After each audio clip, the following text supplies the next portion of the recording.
Good morning and welcome back again to Concerned Citizens Media. I have news for today and Dr. Awol interview with Newshour at the end. Here are the news for today. The Ethiopian Muslims General Administrative Board ended its silence on war crimes committed by Ethiopian security force against religious leaders in Oromo region. Secretary of the board, Kamal Harun, expressed serious concerns about the attacks conducted on the religious leaders in Asasa and other parts of Oromo region. He also demanded that the Ethiopian government take appropriate and immediate measures to control such destructive operations against religious scholars. He also advised Muslims not to be the means for those who are seeking chaos and destruction in the country.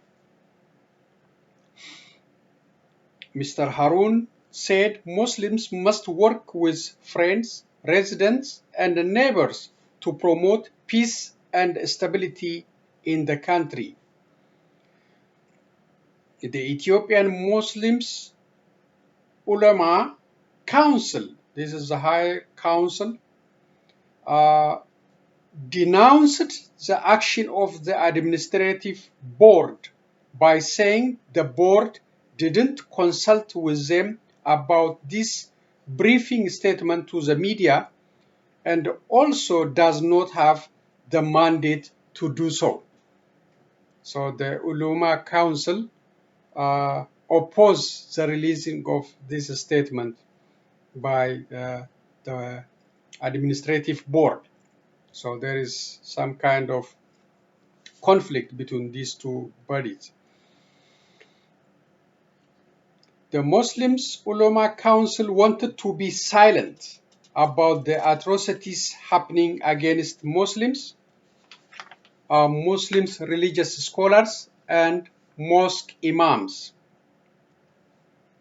These council members are very close to the Prime Minister Abiy Ahmed and do not want to expose his wrongdoings to the public. Opposing the press briefing released by board member could be interpreted in that way because they have very close relationship with the Prime Minister. They want to cover it up for him. They could also be getting some financial and other benefits from their relationship with the Prime Minister's office. Oromos, especially Muslims, should appreciate Secretary Kamal Harun's and other board members for speaking the truth about what is going on in Oromo region. Meanwhile, the Oromo region security official, Mr. Jibril Muhammad, said that the attack happened in Asasa was a mistake, and the government is still investigating it, and its finding will be released to the public when it is over. It's a mistake. The killing of the imam and his wife, and the death of 3 months baby. This is all a mistake according to the government security officials, and they are investigating it and they will release to the public. That's a joke. However, the operation conducted in other areas were done to preserve law and order in the region and in the country. That is a statement from the Oromo Regional Security Officer. to preserve law and order. Killing Keros, Kares, fathers, mothers is a law, is a way of preserving law and order. Okay, that's what their interpretation. So source for this news is Voice of America. Oromo American women in Columbus, Ohio and Minneapolis, Minnesota came out again in massive number on Friday to call for the removal of command posts from Oromia, demanded for unconditional release of Oromo political prisoners from Ethiopian prisons. Protesters from both states promised to continue their movement until Oromia is free from oppressors. Meanwhile, the Oromo Americans in Minneapolis, Minnesota achieved a milestone in getting the state's seal of approval for their petition. The petition is signed by the Minnesota senators and heading to the Capitol Hill to inform the U.S. House of Representatives that Minnesota senators are standing with the Oromo community's causes and concerns.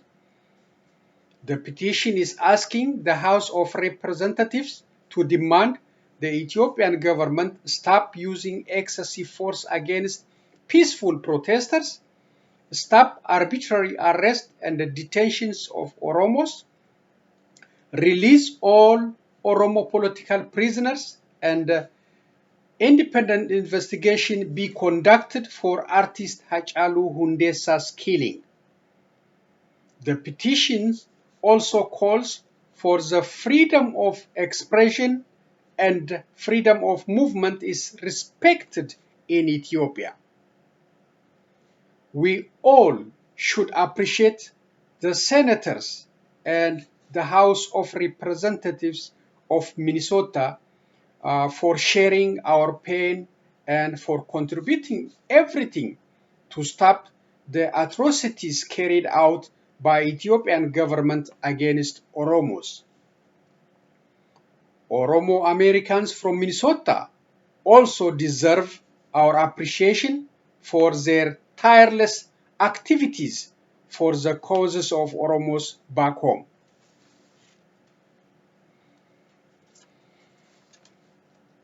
Ethiopian Prime Minister Abiy Ahmed celebrated the opening of the transitional park in Addis Ababa with a show of military force.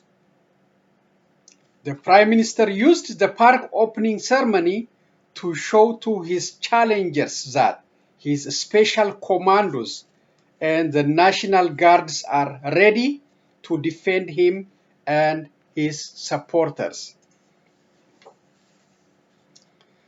It was not the military graduation day or a national holiday, so it was not necessary to exhibit the military maneuver to this unrelated event.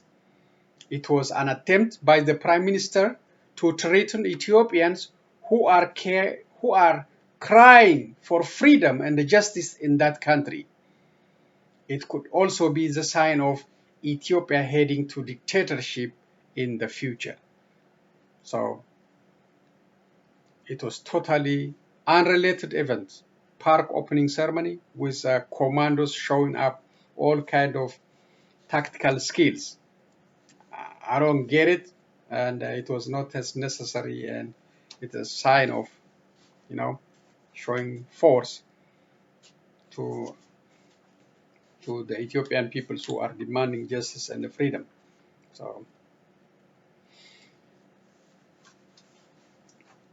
Tigray region's dominant party, the Tigrayan People's Liberation Front, or TPLF, or Wayane, won the majority parliamentary seats as expected. This party won 98% of the total votes and took 152 parliamentary seats under its control, according to the Regional Election Commissioner. The remaining 38 parliamentary seats will be shared to the other parties according to each party's winning votes in the election. TPLF was the dominant party in Ethiopian politics for the last 27 years. We don't know how the confrontation between TPLF and the central government of Ethiopia will be resolved in the future. Concerned citizens media believes that if force is attempted to be used to settle this issue, Tigray might decide to declare its independence from Ethiopia. Considerate leadership might be needed to end these unnecessary antagonistic moves in both sides. Concerned citizens media congratulates the voters for exercising their constitutional rights and elect their leaders for the next 5 years. Attempting to stay in power without public mandate is the sign of dictatorship. Ethiopians living in other regions must also demand their rights for the election before too late. We can conduct election by protecting ourselves from COVID-19. Tigrayans are the living example of that. So no excuse to postpone election indefinitely. Mr. Abiy must hold election and Ethiopians must demand it before too late. And finally, researchers at the University of Namibia trained dogs to identify and catch individuals with COVID-19 symptoms at the airport. It is an outstanding discovery by African scientists for solving global problem at our hands. If it is effective as it is announced in the news, these trained dogs could help us in controlling the spread of COVID-19 from country to country or within the country. So that's interesting news and relevant to the condition we are in. You know, COVID-19 still has no medicine, no vaccination. So training dogs or finding ways to identify the disease is a plus. So congratulations the Namibian researchers for conducting and finding out a way to control the spread of this disease. Okay, that's all I have for tonight from Concerned Citizens Media. And before I go, I'm going to leave you with Dr. Awol Kassim Alio's interview with Newshour. He's talking about the situation in Ethiopia, how Abiy Ahmed is changed. So listen to it, enjoy it, and thank you again for joining me. Until next time, so long everyone. Let's hear now from Dr. Awol Kassim, Senior Lecturer at Keele University School of Law here in the UK. He's an expert on Ethiopia. How does he assess what's taking place in Tigray today? Is the vote illegal, as Ethiopia's ruling party is claiming? I don't believe there is a constitutional basis to say that the vote is illegal. As part of Ethiopia's federation the Tigray regional state is a relatively independent state with extensive set of rights under the constitution to manage its internal affairs. So just because the federal government and the ruling party postponed the election because it found it inconvenient doesn't really mean that the elections being held in the Tigray region are unconstitutional or illegal. So there has been a lot of constitutional and legal political disputes between the ruling party that runs the federal government and the Tigray regional state. So most of what we see now in terms of these provocations and debates between the federal government and the Tigray region have a lot to do with the political disagreements and the ideological vision that the two have, rather than the constitutional or legal issues that's used as a way of justifying this debate. So the elections have been postponed because of coronavirus, which is what the Prime Minister is saying. But clearly the tensions could result in very real conflict if the government in Addis Ababa decides that this is unconstitutional or illegal, or they decide that they want to intervene in an armed way. Oh, absolutely. If they go as far as intervening in the Tigray regional state using force, that would mark a significant escalation of the dispute between the federal government and the Tigray regional state since the coming into power of Prime Minister Abiy Ahmed. Remember, the Prime Minister came to power. As soon as he came to power, he marginalized the TPLF. TPLF is a party that played the most significant role, responsible for the anti-democratic practices in Ethiopia for nearly 3 decades. And he created a new party. The TPLF refused to join this new party the Prime Minister created. Part of the dispute now, both in terms of political practice and in terms of ideological orientation, has to do with this new party, which the Prime Minister created, which also most people believe is incapable of winning an election if the election was held, for example, in August, as it was initially scheduled, because it was only created in December of last year. If the Prime Minister was to use existing federal institutions to justify a forceful intervention, I think that would mark a very significant escalation, and it could also, frankly, result in the eventual breakup of the Ethiopian state itself. When you talk about the possible breakup of Ethiopia, even if it's something that is potentially possible some way down the line, how important is Tigray as a region to the whole of Ethiopia? Very important. They are the third or the fourth largest ethnic group in the country.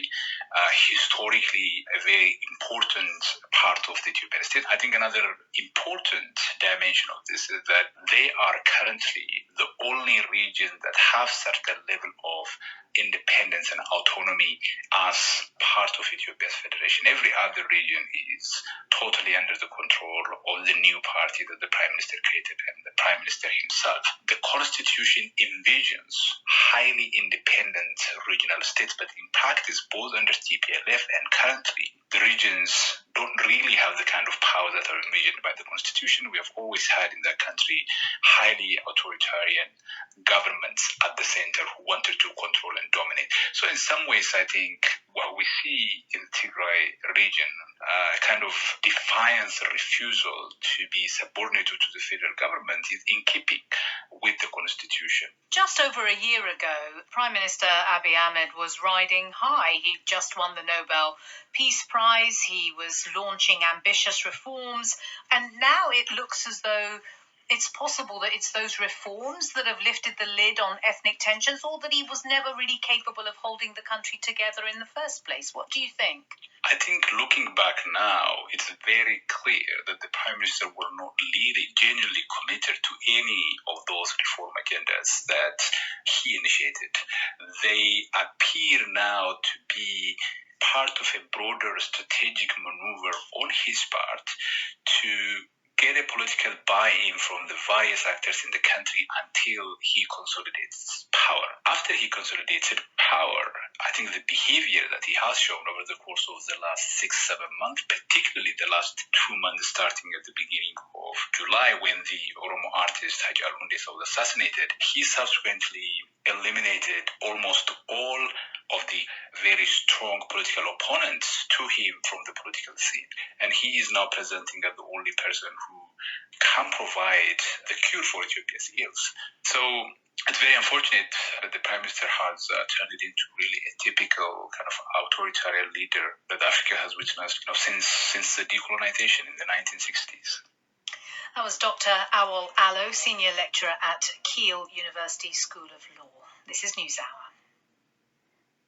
Okay, so that's interesting interview, and he is clearly telling as it is, Dr. Abiy Ahmed is changing into a dictatorship by eliminating all oppositions, all political figures, all who are, exercising their freedoms, crushing them, as it has been going on in Oromia, especially in Oromia regions. This time with the help of the Amaras, there's another round. Last time we were suffering because OPD was aligned with the TPLF. Now he's aligning with the Amaras and doing bad stuff against the Oromos. I hope these things will be changed. So Ethiopians, Oromos must continue their freedom movement and keep demanding the election, must be held. So that's the strategy to remove these opedios from power. So keep the pressure on and do whatever you can to strengthen the Oromo movement. And I will continue. I will talk about it. And thank you again for listening. And see you next time, everyone.